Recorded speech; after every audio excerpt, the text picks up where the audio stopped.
जय श्री कृष्ण। अथ पौष शुक्ला पुत्रदा एकादशी कथा। युधिष्ठिर बोले, हे कृष्ण, आपने सुंदर सफला एकादशी का वर्णन किया। अब कृपा करके पौष के शुक्ल पक्ष की एकादशी का वर्णन करिए। उसका नाम क्या है और विधि क्या है? श्री कृष्ण ने कहा, हे राजन, लोगों के उपकार के लिए मैं पौष के शुक्ल पक्ष की एकादशी की विधि बताऊंगा। ये सब पापों को दूर करने वाली इसका नाम पुत्रदा एकादशी है। सिद्धि और कामना को पूर्ण करने वाले नारायण इसके देवता हैं। मैं इसकी पाप को हरने वाली कथा कहता हूँ।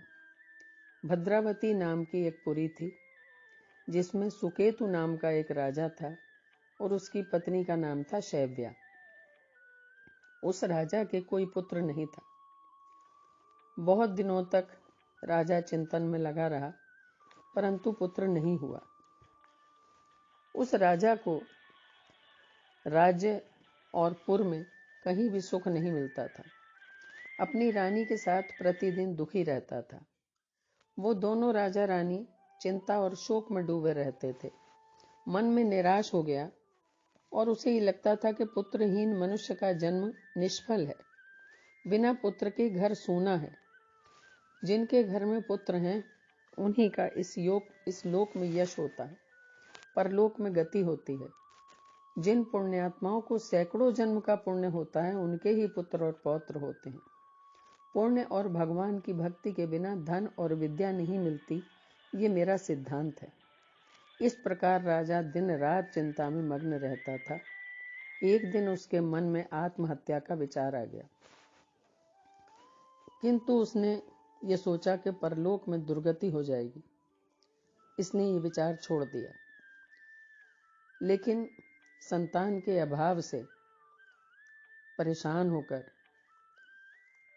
घोड़े पर बैठकर राजा घोर वन में चला गया। बहुत निराश था। पुरोहित आदि किसी को ये बात पता नहीं लगी। वन में इधर उधर घूमता हुआ थक गया।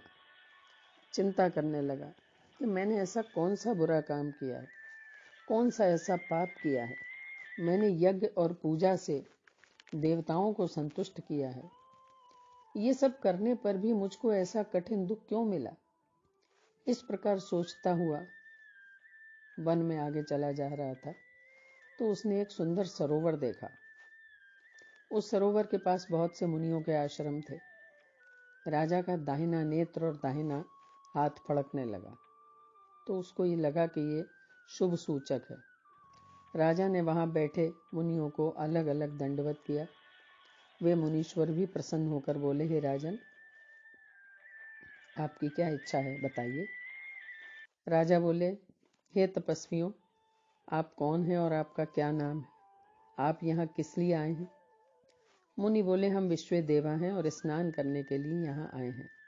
माघ का महीना निकट आ रहा है। आज से 5वें दिन माघ लग जाएगा। आज पुत्रदा नाम की एकादशी है। हे राजन, पौष शुक्ल एकादशी पुत्र की इच्छा करने वालों को पुत्र देती है। तब राजा बोला, पुत्र उत्पन्न करने के लिए मैंने बड़ा प्रयत्न किया है। यदि आप प्रसन्न हैं तो मुझे आशीर्वाद दीजिए कि मैं भी पुत्रवान बनूं। मुनीश्वर बोले, हे राजन, आज ही पुत्रदा नाम की प्रसिद्ध एकादशी है। आज ही इस उत्तम व्रत को करिए। हमारे आशीर्वाद से और भगवान की कृपा से आपको अवश्य पुत्र की प्राप्ति होगी। इस प्रकार उनकी आज्ञा से राजा ने पुत्रदा एकादशी का उत्तम व्रत किया। द्वादशी में पारण करके मुनियों को बारंबार प्रणाम करके राजा घर पर आ गया। व्रत के प्रभाव से समय पर तेजस्वी और पुण्यात्मा पुत्र उत्पन्न हुआ। वो बालक पिता को प्रसन्न रखता था।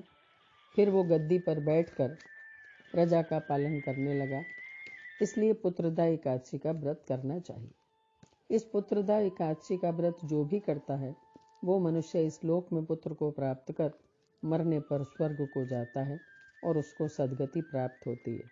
बोलो श्री कृष्ण भगवान की जय।